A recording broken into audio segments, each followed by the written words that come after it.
அன்பிற்குரிய சகோதரர்களே, கடந்த வாரம்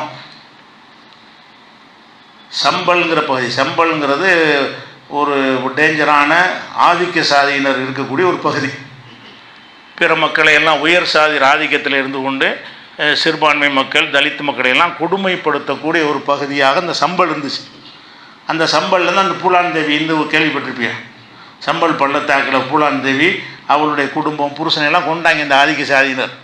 அவள் துப்பாக்கி எடுத்து தீவிரவாதியாக மாறி 50 பேரையும் கருவறுத்து பிறகு தெரிஞ்சு வந்து போட்டிக்கிட்டு எம்பியாவெல்லாம் போனாங்கிற கதையெல்லாம் படிச்சிருக்கிறீங்க. அப்படிப்பட்ட மண்டக்கணம் பிடித்தவர்கள் வாழக்கூடிய ஒரு பகுதி அந்த சம்பல் பகுதி. அங்கே ஒரு பள்ளிவாசல் இருக்குது. அது ஒரு 500 ஆண்டு பழமையான பள்ளிவாசல். அந்த பள்ளிவாசல் பள்ளிவாசல் கீழே எங்களுடைய கடவுளுடைய சிலை இருக்குது, அதை ஆய்வு செய்யணும்னு கோர்ட்டில் கேஸ் போடுறாங்க. பள்ளிவாசலில் இப்போ கேஸ் போடுறாங்க. கேஸ் போட்டவன் என்ன செய்கிறான், அந்த நீதிபதிலாம் அப்படி தான் இருக்காங்க. நீதிபதினு சொல்கிறவனுக்கு நீதிக்கு சம்மந்தமே கிடையாது. நம்ம நாட்டில் பெரும்பாலும் அப்படி தான் இருக்கிறாங்க. அந்த நீதிபதி என்ன சொல்கிறான்னு கேட்டால், அதை ஆய்வு செய்யுங்க, அகழ்வாராய்ச்சி செஞ்சு பாருங்கள், தோண்டி பாருங்கள், கீழே என்னமாச்சு இருக்குதான்னு தோண்டி பாருங்கன்ட்டு அவன் தீர்ப்பளிக்கிறான். அப்போ இந்த தீர்ப்பளித்தவன்னு என்ன செய்கிறாங்கன்னா, தோண்டி பார்க்குறதுன்னு வர்றாங்க. வந்தால் மக்கள் என்ன செய்கிறாங்கன்னா, இப்போ காலையில் மனு போடப்படுது, சாயந்தரம் தீர்ப்பு. காலையில் மனு போடப்படுது, உங்கள் ஆதாரம் என்ன, உங்கள் வாதம் என்னெல்லாம் கேட்கவும் இல்லை. அது எந்த அவகாசம் கொடுக்கல, மேல்முறையீடு போகிறதுக்கு வாய்ப்பும் கொடுக்கல. எந்த ஒரு உத்தரவு பிறப்பித்தாலும் என்ன செய்யணும், உத்தரவு பிறப்பிக்கிறேன், நீங்கள் மேல் கோர்ட்டுக்கு போங்க அப்படின்னு ஒரு 10 நாள் டைம் கொடுத்து தான் எந்த தீர்ப்பு வழங்குவாங்க. இதில் மேல் கோர்ட்டு அப்பீல் பண்ணுறதுக்கு டைம் கிடையாது. அன்னைக்கு காலையில் போட்டு அன்னைக்கு சாயந்தரம் ஆர்டர், அடுத்த நாள் காலையில் அதிகாரிகள்லாம் சோதனைக்குன்னு வர்றாங்க அகழ்வாராய்ச்சி செய்கிறதுக்கு.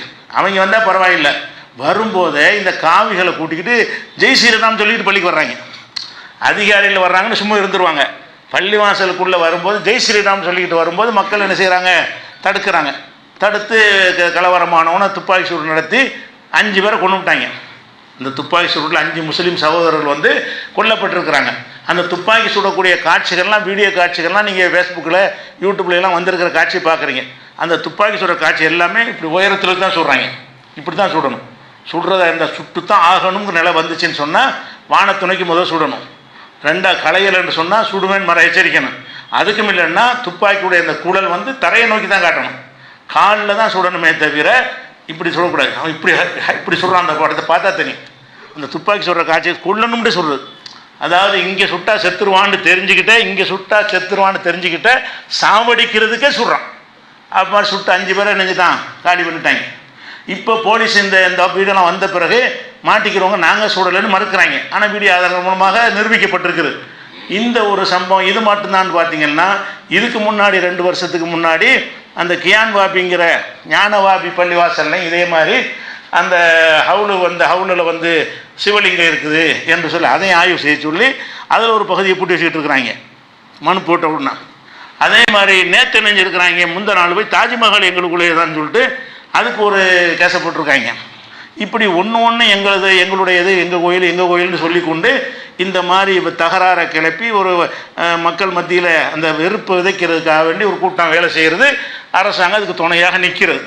ஆனால் இதில் என்ன விஷயம்னு கேட்டால், இந்த மாதிரி பாபர் மசூதி பிரச்சனை வந்த உடனேயே 1991ஆம் ஆண்டு பார்லிமெண்ட் ஒரு சட்டம் ஏற்றிருக்கிறாங்க. என்ன செஞ்சுருக்காங்கன்னா, இது என் பள்ளி, என் கோயில், இந்த மாதிரி சர்ச்சையெல்லாம் போனோம்னா நாடாக இருக்காது. அதனால 1947 இந்த பாபர் மசூதி மட்டும் விதிகளுக்கு இடிச்சுப்பிட்டீங்க, போயிட்டீங்க, வந்துருச்சு. இப்போ தான் சட்டம் இயற்றுக்கிறோம். இந்த சட்டம் இயற்றின பிறகு எந்த ஒரு பள்ளிவாசல் எந்த பள்ளிவாசலோ கோயிலோ சர்ச்சோ புத்த விகாரங்களோ குருத்துவாராக்களோ எதுவாக இருந்தாலும் சரி, 47 யார் கையில் இருந்துச்சு அவங்களுக்கு உரியதான். சுதந்திரம் அடையும் போது கோயிலையே அபகரித்து நான் பள்ளிவாசல் ஆக்கியிருந்தாலும் 47 என்ன இருந்துச்சு, அது பேசக்கூடாது, வழக்கு கொண்டு வரக்கூடாது அப்படின்னு தெளிவான சட்டம் இருக்குது. சட்டத்தில் எப்படி இருக்குது, ஒரு இந்துக்களை நம்ம பள்ளிவாசலை அபகரித்து கோயிலாக மாற்றி வச்சுருக்கிறான்னு வைங்க, 47 நம்ம கிளைம் பண்ணக்கூடாது. சுதந்திரம் அடையும் பொழுது யார் கையில் என்னென்ன வழிபாட்டு தலம் இருந்துச்சோ அது அவங்களுக்கு தான் உரியது. அதில் மற்றவங்க உரிமை கொண்டாடி வழக்கு போடக்கூடாது, அதை சட்ட பிரச்சனை ஆக்கக்கூடாதுன்னு தெளிவான ஒரு தீர்ப்பு இருக்கிறது. அப்போ தெளிவான அந்த சட்டத்துக்கு மாற்றமாக நீதிபதிகள் தீர்ப்பளிக்கலாம். அகழ்வார் இந்த கேஸை எடுத்துக்கொள்ளக்கூடாதா, சட்டப்படி இந்த கேஸை எடுத்துக்கொள்ள முடியாது, சட்டப்படி தள்ளுவேன்னு சொல்லணும்.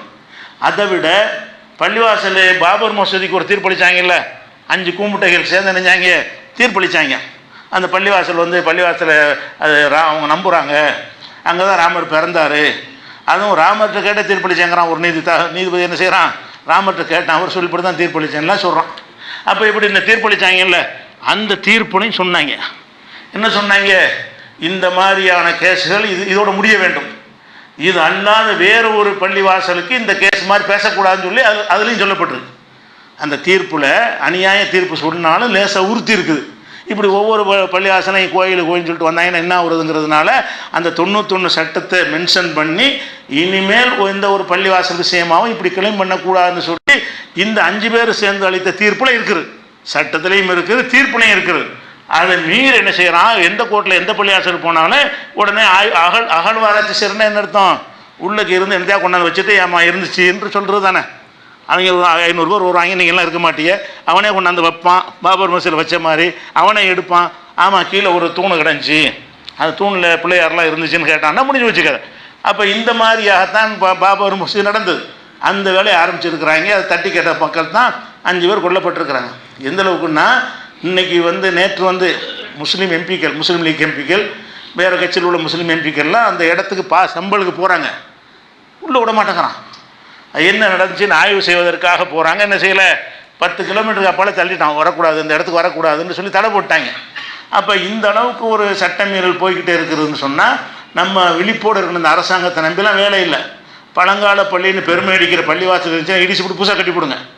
பழங்கால பள்ளிவாசல் 400 வருஷம் பள்ளிவாசல் 500 வருஷம் பெருமை அடிச்சிங்கன்னு சொன்னால் நாளைக்கு ஆப்பு வச்சுருவான். 500 வருஷம் ஆச்சுன்னா என்ன செய்வான், இது பாபர் தான், அந்த பாபர் கட்டினார், அந்த இடத்துல ஒரு கோயில் தான் இருந்துச்சுமா. பழங்காலத்து பள்ளிவாசலை இடிச்சுட்டு புதுசாக கட்டி விடுவது தான் நமக்கு சேஃப்டியை தவிர அரசாங்கம் பாதுகாக்கும், போலீஸ் பாதுகாக்கும், நீதிமன்றம் பாதுகாக்கும், சட்டம் அதெல்லாம் கிடையவே கிடையாது. ஒன்றும் பாதுகாக்காது. எல்லாம் என்ன டோட்டலாகவே உலகத்தில் எங்கேயும் இல்லாத நாசக்கேடாக்கி போயிட்டு இருக்கிற நாடுங்கிறது விளங்கி கொள்ள வேண்டும். அது ஒரு தகவலுக்காக பதிவு செய்யணும். அஸ்ஸலாமு அலைக்கும்.